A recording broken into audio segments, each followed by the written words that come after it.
Death March. My dad used to work as a corrections officer at a rural prison. He drove the perimeter of the property for his entire shift, where he would check the empty buildings for runaway inmates. It was generally a boring job. However, one night, my dad was parked on a hill reading a magazine when he started to feel a thumping in his body.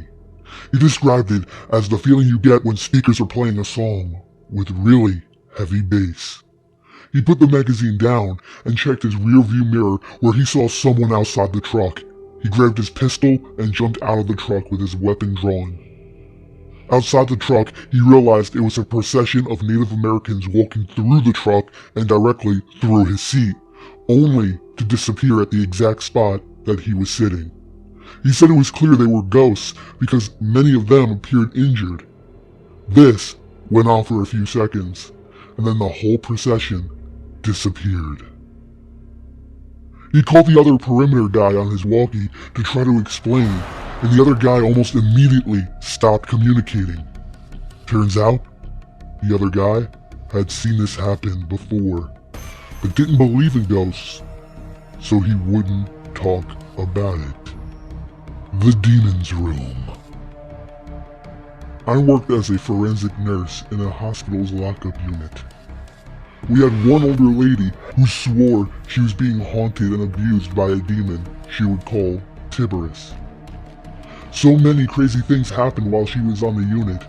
We'd go into the room, do normal care, leave, and seconds later, she'd start screaming bloody murder.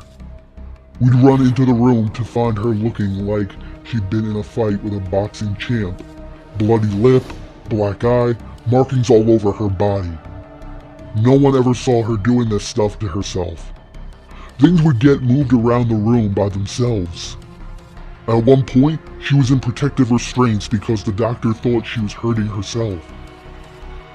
There was no way she could have moved or done anything to herself while in these restraints, but new marks would always appear, or her tray table would be across the room.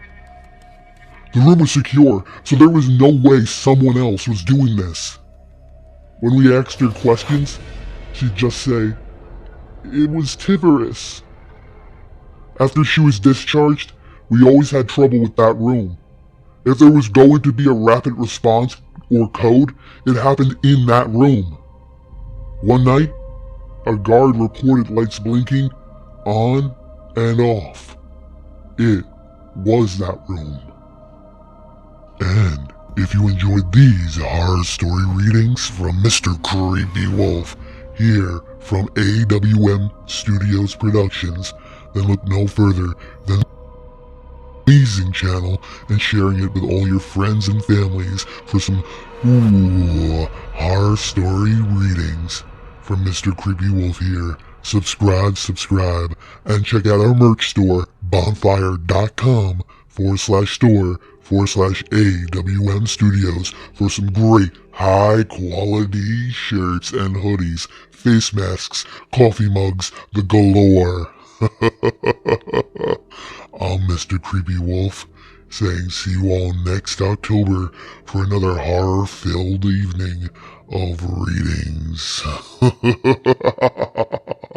And for any other video content, be sure to check Barry Wolf out all year long as he releases videos, hopefully on a week basis, but if he doesn't for any reason, he'll let you all know on his Instagram, AWM_studios_official. Again, AWM_studios_official on Instagram. He's Barry Wolf. I'm Mr. Creepy Wolf, saying see you all next October for another horror-filled night of a reading. Subscribe.